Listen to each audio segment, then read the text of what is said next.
Ok les amis, alors le scandale Betaram, le livre est sorti. Je voulais faire un react hier sur ma chaîne Twitch, mais comme il y a eu l'attaque au couteau à Nantes, donc l'actualité a été un petit peu chamboulée. Mais là on va revenir sur le scandale Betaram. Un livre est sorti, écrit par le lanceur d'alerte qui a lancé justement l'alerte sur le scandale Betaram, avec plus de 250 plaintes.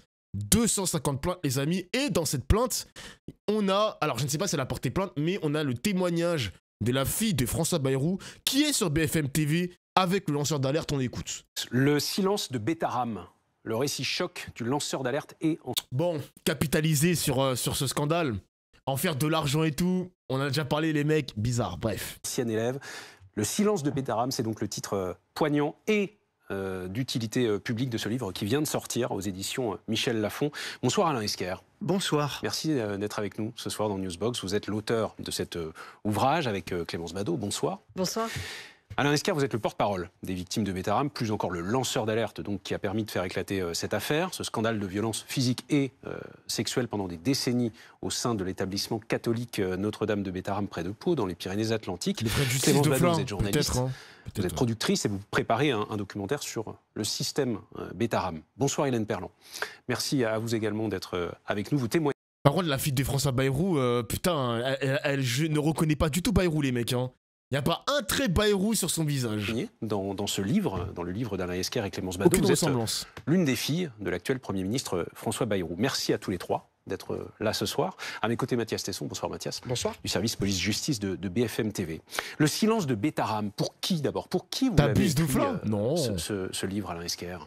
Ce livre, je l'ai écrit pour que ce soit un outil de transmission, que toute la France le lise, parce qu'il est d'utilité publique, comme vous l'avez dit.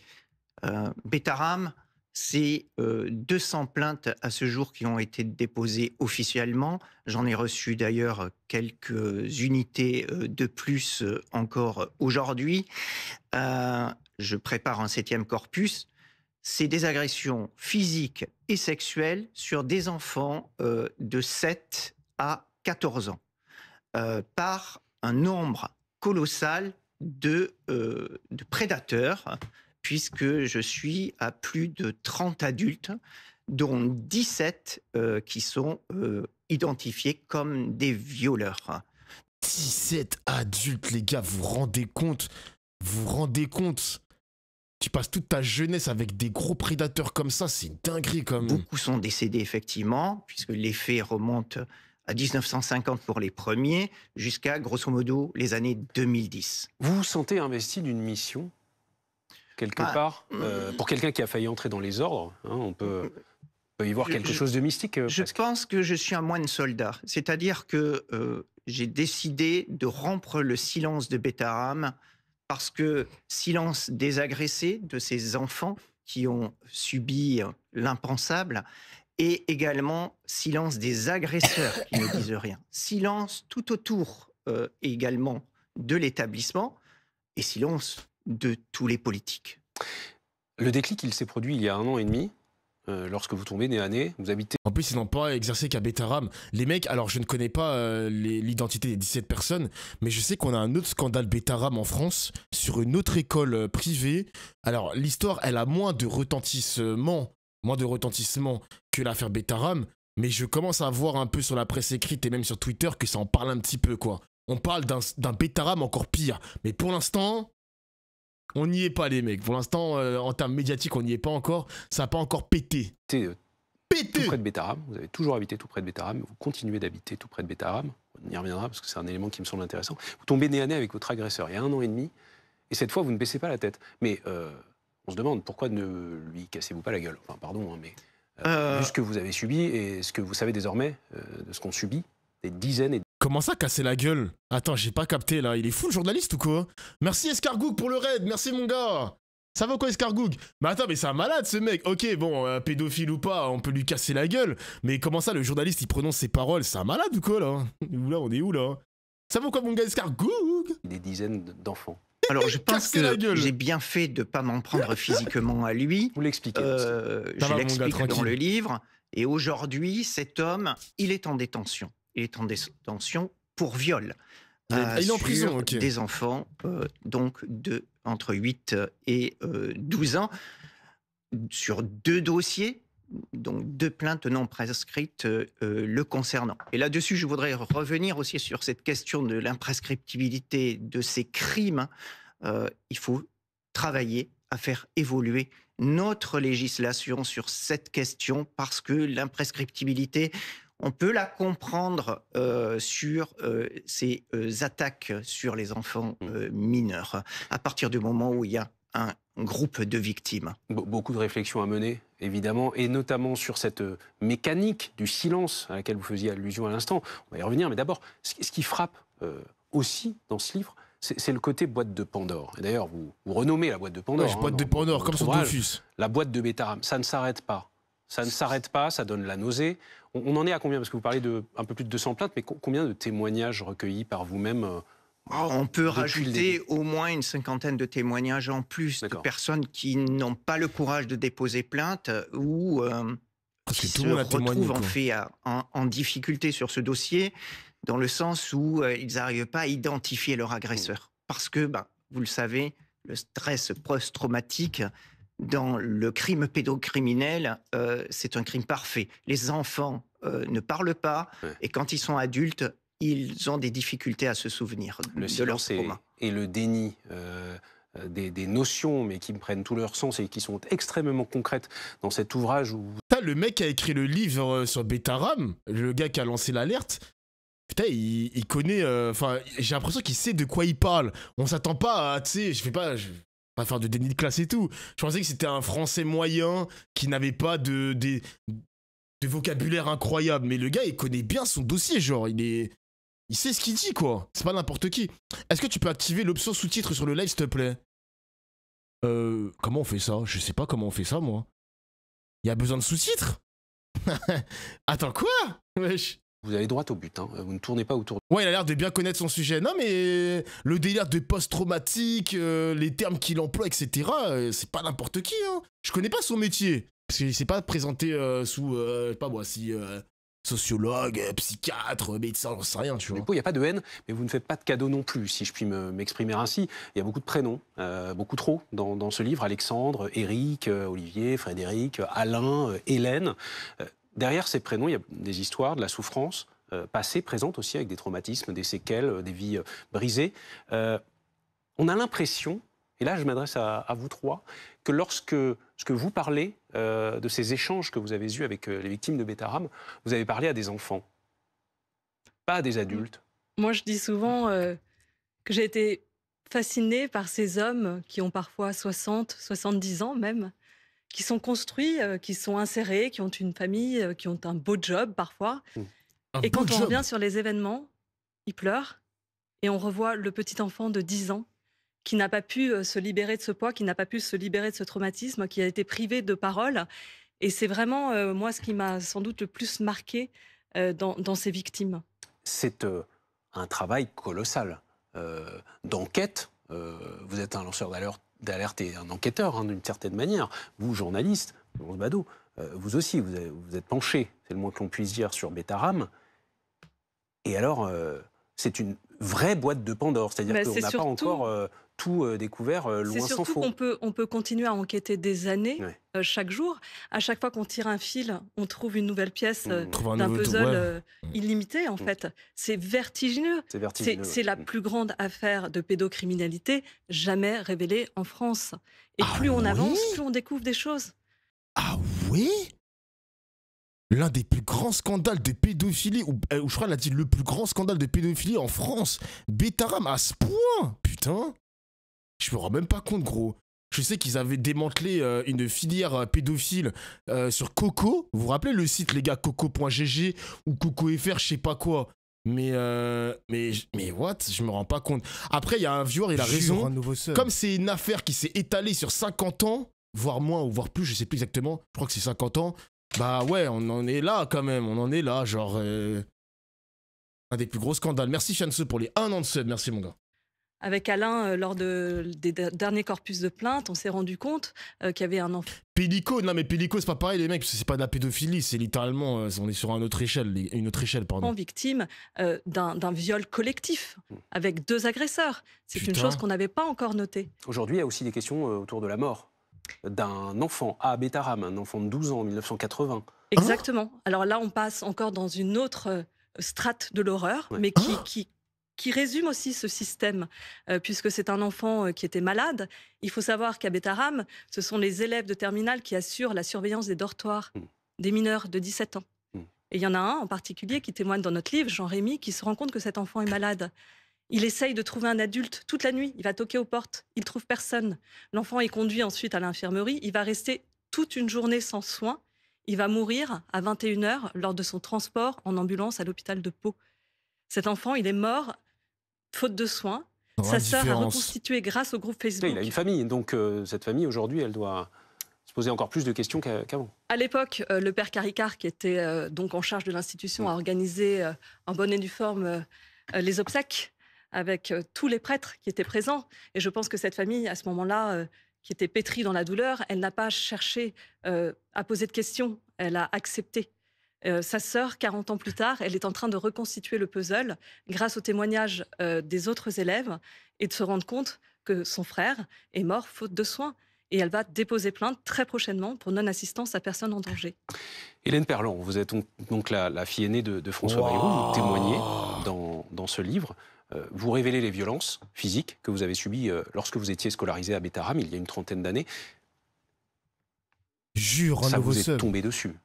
Ce qui m'est tombé dessus. Avec une violence aussi soudaine que monstrueuse. Et alors, quand on lit le passage qui vous est consacré dans ce livre, il y a l'agression et il y a l'agression devant toute la colo. Oui, mais moi, je veux faire une précision. Mon témoignage, c'est une séquence. C'est-à-dire que, en fait, pourquoi je viens rejoindre Alain? Je viens rejoindre Alain d'abord parce que depuis le début, c'est mon lycée. Et que ce qu'il est en train de découvrir me stupéfait. Mais j'ai envie de dire, il découvre que ce que j'avais à côté de moi, ce qu'on avait à côté de nous, là, à 10 mètres. Et là, on a envie d'y être et de dire, ah, vous n'avez pas fait ça à côté de moi, là, sans que je bouge. Désolée. Et deuxièmement, elle a quel âge il découvre quelque chose et moi, j'entends la colère jusqu'à ce que j'ose rentrer. Et je peux vous dire que ça a été difficile et que au quotidien, c'est pas facile, je comprends. J'entends la colère de toutes ces victimes qui croient, qui ont leur malheur, qui ont la colère contre Bétarame. Mais finalement, c'est pas ça la vraie colère, c'est qui croient que tous les notables de la classe, ceux qui n'avaient pas simplement un prénom mais un nom, étaient protégés, n'ont rien subi. C'est ce qui revient beaucoup dans vos déclarations et on sent que c'est une envie très forte que vous avez de dire mais moi aussi j'ai été victime et pourtant j'étais la fille d'un notable du coin devenu Premier ministre. Mais vous, Hélène Perlan... Au nom des autres fils d'eux, mais je vous dis, je voulais en relever que dans leur douleur, au moins ils n'aient pas en plus la douleur supplémentaire. On comprend rien quand elle parle, MDR. Eh les gars, vous êtes cruels, hein, ça va. Vous êtes cruels le chat, tranquille. T'en penses quoi, Dofla, de son témoignage? Elle a l'air out un peu. Bah en fait, les mecs, les gars, vous allez pas me faire croire qu'elle fait ce témoignage pour le buzz. La meuf, elle a subi des choses. Faut comprendre que voilà, elle s'exprime avec ses mots. C'est pas facile, genre on parle quand même d'une histoire qui date de plus d'une trentaine, quarantaine d'années. Elle a pas toutes ses idées, tout n'est pas construit correctement comme vous le souhaitez le chat. Donc un peu de, ouais, les gars, quand même, vous êtes en pierre quand même. De se dire qu'il y avait une espèce d'élite protégée qui les regardait là bien, continuez, amusez-vous. Et en plus, c'est pas exactement. Il y a un mec qui l'a très bien dit, c'est pas son taf de parler en public, c'est un exercice les gars de parler devant une caméra avec des micros, etc. C'est un exercice, hein. Moi, je sors mon nom parce que vous dites qu'ils ont un prénom. Je voulais dire, attention, il y a quelque chose de très très dur que vous comprenez pas. On y est tous, mais je vais me fracasser avec mon nom là. Je vais vous le sortir, vous allez voir ce que ça fait comme buzz. Et les autres, puisque depuis j'ai eu plein de témoignages, et tu sais que je suis contactée tous les jours par des gens qui me disent, mais tu dis la vérité, sauf que moi... Jure, un nouveau sub. Je peux pas sortir mon nom, je voudrais mon expérience, mon chagrin, mais... Oh, Saturnox, merci pour le sub. Sur le nom de famille avec, donc je représente plusieurs personnes, plein de personnes qui me disent, dis-leur qu'on y est aussi bien fracassé que violé, que même, il y en a un qui me raconte, qui est violé, qui me raconte que lui pensait être d'abord violée à cause de son nom, que les prêtres se refilaient son nom comme un trophée. Je me suis fait le petit machin. C'était dur à porter pour lui, il croyait être le seul. What? Et donc, en fait, faire tomber au moins cette dimension du problème qui est... What? Mais ça violait des enfants comme ça Mais quoi? Non, on y est tous. Et dans la société française, on y est tous. Je À comprends ce que vous égalité, dites. première Je comprends chose. ce que vous dites. Et on reviendra hein, sur le silence de tout le monde, et celui des victimes notamment, à qui l'on dit très maladroitement, régulièrement, pourquoi t'as pas parlé plus tôt? Le vôtre, de silence. 30 ans à qui vous n'avez rien dit à personne, 30 ans après une agression affreuse de l'abbé Lartiguet qui vous a roué de coups, le mot est faible, devant toute la colo, enfants et adultes. 30 ans plus tard, vous parlez. Quel a été le déclic, là, très récemment? Non, il y a 4 ans. 2 mois. Il y a 4 ans. Il y a 4 ans, pour la première fois. Voilà, il y a 4 ans. Expliquez-nous. Non, ce sont, je pense, des changements, enfin, une réflexion personnelle qui aboutissait, qui faisait que ça ne me pesait plus, que je pouvais en faire quelque chose. Voilà.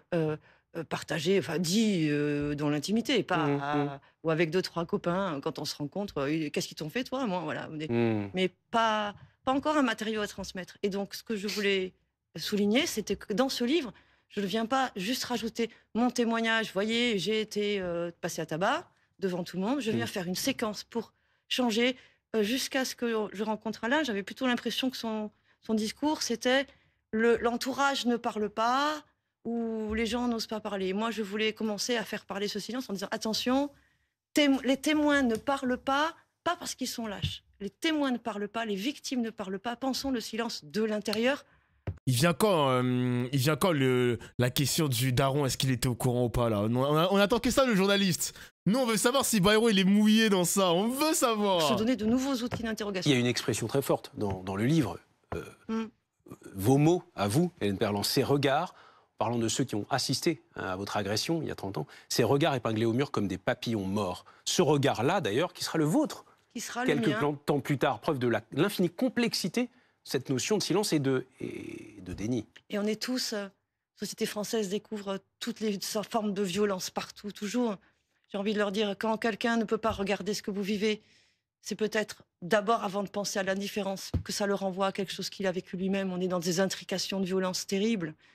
Changeons de regard aussi sur ce qu'on attend comme type de compassion, de compréhension. Ceux qui ne peuvent pas suivre sont peut-être ceux qui ne peuvent pas nous dire que ça les renvoie à quelque chose de très profond. Et on n'a pas d'injonction à poser aux uns aux autres pour qu'ils viennent dire « oui, je suis victime » ou pas. Avançons tous ensemble, là, en changeant un peu de regard sur ce qu'on attend dans la réaction des gens autour de ce qu'on montre. Alors moi, je veux bien savoir ça, les gars, le livre, les témoignages, la promo, etc. pour espérer montrer au plus de personnes possible ce qui s'est passé à Betaram. Mais pour quelle finalité? Moi, je veux bien qu'on change les mentalités, les gars, mais pour moi, je pense que le scandale Betaram, c'est tellement un phénomène inédit en France qu'il faut fermer l'école, en fait. Faut la démanteler, l'école, faut l'exploser, faut mettre plein de dynamite et faire péter le truc, je sais pas, moi. L'école doit être fermée, non? Peut-être que j'abuse, hein. Peut-être que j'abuse, mais qu'est-ce qui va se passer? Qui va payer tout ça? Il y en a un déjà qui est en prison, mais qu'est-ce qui va se passer? Le directeur, les mecs qui sont encore en vie, parce qu'on parle d'une histoire qui date, donc peut-être qu'il y a eu plein de morts parmi les prédateurs, parce qu'ils sont morts de vieillesse, j'en sais rien, tu vois. Mais c'est quoi la finalité? Espérer que l'État fasse en sorte de mieux surveiller les écoles privées? Peut-être, je l'espère. Augmenter la surveillance des écoles? Oui, j'espère, les mecs, hein. J'espère. Bah oui, Dofla et les médias n'évoquent même pas cette possibilité. J'avoue que la possibilité de faire fermer l'école définitivement, personne, ça traverse l'esprit de personne. Donc là, on peut aller à Betaram, il y a encore, je sais pas s'il y a encore des cours, etc. qui sont donnés aux élèves, mais j'ai le sentiment que... il y a rien, les gars. L'école, elle est encore ouverte ou quoi, mec? Faire Betaram, c'est donc l'affaire du déni, entre autres. Le déni, Betaram, c'est une chambre d'interrogation du déni de tous, du déni, pas du mensonge. Oui. Nuancez-vous. Dans ce livre, Hélène Perland, vous, Alain Esquire, vous parlez d'un déni collectif. Alors, je suis peut-être le seul, hein, mais quand j'ai lu ce livre, j'ai quand même eu l'impression que le déni, parfois, c'était un peu facile. Je ne parle pas du déni chez les victimes, évidemment, mais ceux qui ont vu ou ceux qui ont su mais n'ont pas parlé. Le déni, c'est un peu pratique, quoi. On se retranche derrière le déni, puis on s'exonère d'une forme de responsabilité aussi, non? Enfin, je sais pas. On est bien d'accord, il y a un grand nombre de personnes qui gravitaient sur Betaram. Et d'abord, les enseignants. Est-ce qu'on a entendu les enseignants jusqu'à présent? Après, seule Françoise Gulug, en 1996, cette professeure de mathématiques, va porter une estocade, d'ailleurs, que je vais suivre à cette période. Mais où sont les enseignants de Bétarame? Où sont tous les agents de service, tous les gens qui ont travaillé dans cet établissement et qui voyaient les violences au quotidien, et notamment ce supplice du perron, parce que le perron, qu'est-ce que c'est? C'est ce promontoire en bordure du Gave, là où on punissait les élèves qui attendaient pendant des heures la punition. Attends, est-ce que juste fermer l'école ne mettrait pas trop de lumière sur ce fait-là et ferait de l'ombre sur la montée des témoignages dans toutes les autres écoles? En mode, c'est bon, on a fermé l'école, il n'y a plus de problème, ça dépendrait de comment ça se fait. Bah, moi, j'aimerais, tu vois, autre possibilité aussi, mon gars, Recube. Autre possibilité, pourquoi ne pas faire en sorte que grâce à ce livre, grâce à cette médiatisation de cette affaire, qu'il y ait d'autres personnes qui témoignent, mais pas forcément de Bétarame, mais d'autres écoles tout simplement. Parce que je vous ai dit en début de stream qu'il y a un autre scandale derrière Bétarame, je crois que c'est en Ile-de-France, je sais plus exactement c'est quoi comme école, mais il y a eu une affaire similaire, presque similaire. Je ne sais pas s'il y a encore d'autres langues qui vont se délier, on verra les gars, on verra. Hein. C'est comme le mouvement MeToo. Peut-être que les gens vont plus facilement parler de ce qu'ils ont vécu dans les écoles privées. Ou peut-être même dans des écoles publiques, on ne sait pas. Punition. Et c'est ça, dans Dominique, l'école. Des cas, ils avaient une paire de gifles et au pire, ils étaient passés littéralement à tabac dans le bureau du surveillant général. C'est dingue. Il faut imaginer ça peut la nuit et le jour. Mais ça, alors, ceux qui savaient n'ont pas dit, c'est parfois du déni, c'est parfois aussi peut-être de la lâcheté. Mais c'est quoi, d'après vous, qui connaissez parfaitement le sujet, c'est quoi le mécanisme psychique? C'est trop violent, c'est trop insupportable d'être à ce point bousculé dans ses certitudes, dans son désir d'idéal. C'est quoi là? Moi, j'ai une autre approche qui est que je pense que plus on en a sous les yeux, moins on voit. C'est-à-dire qu'il fallait être capable de comprendre, avec tout ce qu'on avait sous les yeux, qu'en fait, il y avait dans l'établissement que tous les adultes religieux étaient des violeurs. En fait, tous. On n'avait jamais vu nulle part ça en France. C'est trop énorme. C'est incroyable. Si on vient vous dire dans un lycée, en fait non, là, en fait, c'est des violeurs ça aussi. Enfin, il fallait être capable et Bétarame est la première structure, grâce à Alain, que l'on découvre comme ça et à tous ensemble, on peut la regarder à condition de se décharger, je pense, de la culpabilité de ne pas avoir vu. Moi, j'ai vu, par exemple, quand il découvre ça, je me dis. Alors, je n'ai aucune image des enfants du collège frappés. Mais par contre... Tu vois, le mec à gauche, là, à notre gauche, lui, il mérite la Légion d'honneur, tu vois. Le scandale qu'il a balancé, là, qu'il a déterré. Lui, il mérite la Légion d'honneur. Là, c'est méritant, tu vois. Beaucoup de signaux de sexualité qui vont pas. Ça parle de sexe, ça regarde bizarrement, etc. Ça en fait tellement trop que nous, on pense qu'il passe pas à l'acte. C'est pas possible, c'est trop gros, c'est trop gros. Et j'imagine arriver à comprendre qu'en fait, non, ce qu'on a sous les yeux, ça fait sens, et que oui, c'est possible que des adultes, plusieurs, plein, tous, passent à l'acte, et que peut-être quand on a des sensations qu'il y a un peu de regard de pédophile, il y a aussi des actes, peut-être. Pour moi, c'est un champ complètement nouveau, complètement énorme. Est-ce que Donc le plus gros scandale de pédophilie en France a eu lieu sous le mandat de ministre de l'Éducation nationale, donc François Bayrou. Est-ce que vous vous rendez compte, le chat? Et on nous fait croire aujourd'hui que le daron Bayrou n'était pas au courant. C'est trop bizarre. Moi, je peux pas imaginer ça, les mecs. C'est trop bizarre. Moi, je veux bien qu'on cache des secrets en France. Mais vas-y, les gars. Les hommes politiques sont des menteurs, les mecs. Moi, je refuse de croire ça, gros. Ça, c'est pas possible, mec. C'est beaucoup trop gros pour faire en sorte que le gouvernement n'était pas au courant. Peut-être que Bayrou était au courant, mais je pense qu'il y a d'autres têtes qui méritent d'être tombées aussi, les mecs. Hein. Il n'y a pas que Bayrou dans l'histoire. Hein. Peut-être qu'il y en a d'autres aussi parmi les ministres. On ne sait pas. Hein. Selon vous deux, cette omerta était organisée par les religieux Bayrou, et les laïcs en charge de Bétarame à l'époque. Comment ce système et ce silence a perduré autant d'années? Il a perduré avec la bonne volonté de tous ceux qui sont aujourd'hui mis en cause et parfois décédés. Nous, on pense, et on est en train d'avancer sur ce terrain, tous les trois, Clémence, Alain et moi, qu'il faut expliquer la différence entre des individus et leur intelligence moyenne. C'était pas il n'est pas capable d'inventer un système à 18 verrous de sécurité et de dire voilà comment il faut les frapper pour qu'en fait personne ne parle. Non, c'est et la structure, ce qu'on appelle le dispositif, c'est-à-dire si on a un milieu totalement clos, un huis clos, des attentes disciplinaires, en tout cas un mythe de la discipline, on va les mater, on va les recadrer.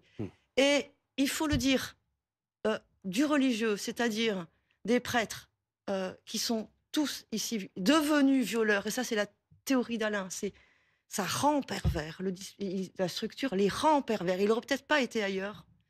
Si on a ces 3 ingrédients, il y a quelque chose qui se passe.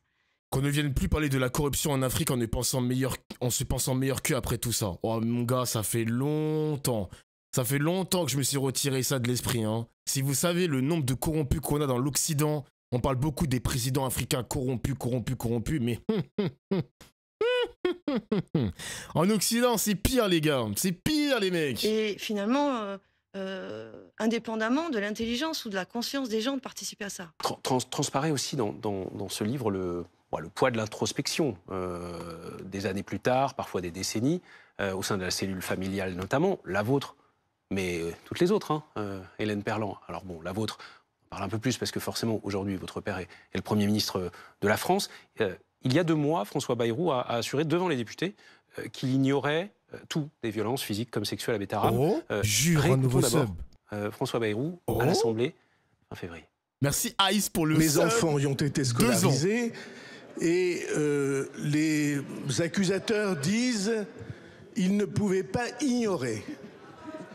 Alors j'affirme que je n'ai jamais été informé de quoi que ce soit de violence ou de violence a fortiori sexuelle.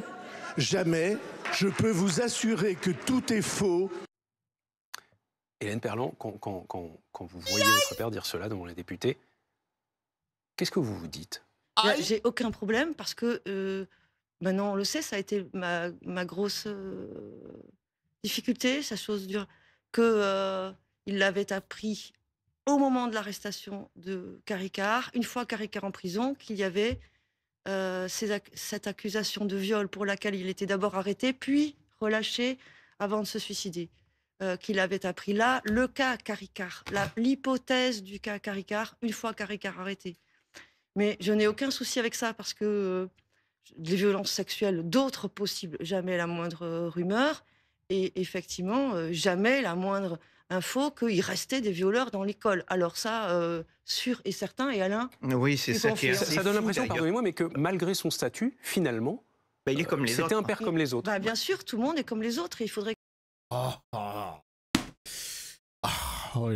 les gars, je sais pas les mecs, je sais pas. Ils essaient de le défendre. Après évidemment les gars c'est sa fille. Mais même le journaliste il est sur la défensive, tu vois, il est en mode bon on va pas jeter le soldat Bayrou. Mais c'est trop bizarre, je sais pas, c'est bizarre gros. Je sais pas. J'ai du mal à faire confiance aux hommes politiques les gars, j'ai trop du mal. C'est ce que j'ai essayé de développer sur Mediapart dans la première partie, qu'on comprenne que tout le monde est intriqué, qu'on ne peut pas, il n'y a pas des gens qui voient en surplomb de loin, et qu'au contraire, quand on y est, et quand les gens qu'on croise nous paraissent normaux et tout, c'est encore plus difficile, c'est encore plus incompréhensible, et que non, il n'y a pas quelqu'un qui savait qu'il y avait des violeurs, et se disait, laissons-les tranquilles. À part les violeurs eux-mêmes. Il faut peut-être aussi replacer les choses dans leur contexte. On est en 96 ou 98, on n'est pas en 2025. On est dans une société qui n'a pas les moyens de voir, qui n'a pas les outils qu'on a aujourd'hui. Mais tu vois, la journaliste, je sais pas ce qu'elle raconte, mais quand on avait écouté le juge sur BFM TV, ok, il n'y avait pas l'informatique qui était extrêmement développée à l'époque, mais on a des dossiers, on a des papiers, on a des signatures, il y a des choses. Le juge, il avait prévenu François Bayrou, il y avait un signalement qui a été fait jusqu'au ministère de l'Éducation nationale, donc trouver l'excuse de... Ouais, l'informatique n'était pas développée, tout ne remontait pas assez facilement grâce à l'informatique. J'ai du mal, les mecs, j'ai du mal. Enfants, on les éduque totalement différemment les journaux et tout, que l'éducation que nous-mêmes on a reçue. Donc je pense aussi c'est différent. Et il ne faut pas oublier, il ne faut pas regarder avec nos lunettes d'aujourd'hui ce qui s'est passé il y a 30 ans. C'est aussi tout un contexte en fait qu'il faut expliquer. Et à la fois, ce livre, il est censé parler aux générations actuelles et futures. Absolument. Un petit ajout. Oui, allez-y. Parce qu'un copain m'a envoyé tout à l'heure une vidéo qu'il a retrouvée de Lina François, je crois, après le suicide de Caricart, où le reportage disait il s'est suicidé, donc il était innocent, faisons attention aux accusations qu'on fait circuler. Donc ça veut dire que la société n'était pas prête. La mère, elle bossait dans... Ah ouais, la daronne, enfin la femme de François Bayrou travaillait pour Betaram aussi. Faut pas le prendre dans ce sens d'Oflas, hein, informatique, les lanceurs d'alerte anonymes, c'est pas la même, etc. C'est pas ce que j'ai dit. J'ai dit simplement que l'excuse de... C'est pas la même époque, sous-entendu que l'information ne remonte pas aussi facilement dans les oreilles de Bayrou, je refuse d'y croire. C'est pas exactement ce que j'ai dit, mon gars. Faut écouter. Mais moi, je pense sincèrement que ça reste très très louche. Ça reste très très louche. Bizarrement, là, sur BFM TV ces derniers temps, ou même sur les autres chaînes, bizarrement, on n'écoute plus le policier ou le juge qui avait parlé de cette affaire-là à Bayrou. On l'a écouté une fois, puis ensuite plus rien. Je sais pas, moi je trouve ça très très bizarre. À découvrir ce qu'il y avait dans le fond des écoles, collectivement. Il est dit dans ce reportage l'honneur d'un homme, je crois, qui n'a pas supporté le mensonge et qui a préféré le suicide. Voilà, c'est vrai que ça dit beaucoup de choses de cette ambiance à l'époque collective. En fait, ça dit un truc que je trouve génial, c'est que la réalité, pour la comprendre, il faut être tous ensemble, il faut y être prêt, il faut être solidaire, il faut être tranquille. On peut la regarder, la découvrir que si on est tous ensemble. Que tout seul, on fera rien. Tous ensemble, on peut s'apprendre les uns les autres à accepter qu'il y a eu de l'innommable. Ça se fait. C'est la force du collectif. Tout de même pas d'un claquement de doigts, mais pour reprendre une expression de votre livre, Alain Esquer, que pouvons-nous faire différemment? Toute la famille était dans l'école, mais personne ne savait, bien sûr. Et mieux. Alors, vous l'avez, vous, la réponse à votre question? Alors, ça, pour le en tout cas, qu'est-ce qu'on peut faire? Je pense que c'est pas très compliqué de faire mieux, d'être plus vigilant, parce qu'on nous dit tout va bien aujourd'hui. Non, tout ne va pas bien dans les établissements scolaires. C'est pour ça aussi que j'ai prêché auprès d'Elisabeth Borne de faire des contrôles inopinés. Et elle en a diligenté la semaine d'après ma rencontre, notamment à Neuilly-sur-Seine. Mais c'est très important que tous les établissements de la République, qu'ils soient privés ou publics, dès lors qu'ils reçoivent des subventions et des financements importants de la collectivité, rendent des comptes. Et qu'il faut en terminer avec la toute-puissance des chefs d'établissement et l'omerta des OGEC, parce que les OGEC, qui sont les structures administratives de ces établissements, ont la main sur les chefs d'établissement. Et par exemple, sur Betaram... Tous ensemble, entre bourgeois, étouffons cette affaire avec classe. Et comme les gueux sont teubés, on va le faire face caméra et personne bougera un orteil. Même les journalistes nous aideront. C'est vraiment ça. Hein. Nous n'avons jamais entendu le président du conseil d'administration de l'OGEC prendre la parole sur ce dossier qui est quand même assez conséquent. On n'a pas entendu l'association de parents d'élèves locale. Rien n'a été dit. Et je rappelle... N'empêche que la France fait figure d'exception en termes de dénonciation de ces faits et de révélations. Alors, je ne comprends pas ce que tu veux dire exactement, mais les gars, il y a plus de 120 pays dans le monde. On n'est pas au courant des scandales qui sont déterrés, on est sous notre prisme franco-français, on ne sait pas si en Thaïlande il y a eu un scandale qui a été déterré, Corée du Sud, en Chine, en Afghanistan, mec, on n'en sait rien mon gars. On n'en sait rien, mon gars. Wesh, Kumo, ça va ou quoi? C'est quoi cette émote? Je rappelle que je suis toujours personnage non grata à Betaram. J'ai voulu m'y présenter le jour des portes ouvertes. On m'a refusé l'accès. J'y allais justement pour dire que l'établissement avait changé. Visiblement, il n'a pas changé. Il nous reste 1 minute. Quel adulte seriez-vous devenu sans Betaram, Hélène Perlon? J'en sais rien. Vous ne vous êtes jamais posé la question? Non, moi je ne me suis pas posé la question. C'est une autre problématique. J'en sais rien. Alain Esquer, vous l'êtes posé, non, cette question? Oui, j'aurais plus confiance dans les autres, dans le groupe, je pense. Et il n'aurait pas été lanceur d'alerte, Alain Esquer? Ça, c'est sûr. Je pense que nos vies auraient été meilleures. Hein. Enfin, moi, je veux juste faire passer ce message, c'est que les châtiments corporels sur les enfants, ça ne marche pas. Si c'était aussi simple, c'est une question qui revient souvent dans l'actualité en disant il faut revenir un petit peu à la trique, mais la trique, ça brise des vies, ça... Ah, chef, j'ai pris des coups, chef. Est-ce que j'ai une vie brisée? Je ne sais pas, mon gars, je sais pas. J'en ai pris des coups, sa mère, hein. J'en ai pris, hein. Mais ça va, les gars, je suis bien portant, non? Ça va, je suis bien dans le chat. Je suis bien, non? Justement, tu sais pas. Non, ma vie, elle est pas si brisée que ça, genre. Je suis peut-être un homme brisé, les mecs, on n'en sait rien. J'ai peut-être... je vais call out ma mère, hein. Je vais call out, hein. Ah, par des inconnus. Ah, pour les d'inconnus, d'accord, ok. Bon, après, s'il y a des professeurs qui tapent encore des enfants, putain, c'est une dinguerie, hein. On est quand même en 2025, les mecs, bon, c'est... Ouais, s'il y a des profs qui tapent des élèves... Ça abîme, ça altère la confiance dessus, en hein. soi. Et quand on a un enfant, ce qu'on a envie, c'est de le protéger et de l'aimer. Merci à tous les quatre. Merci d'avoir accepté l'invitation de Newsbox ce soir sur BFM TV. Dans quelques... PDDR, not all enfants battus. Ton cas n'est pas une généralité, ça y est, c'est bon, les gars.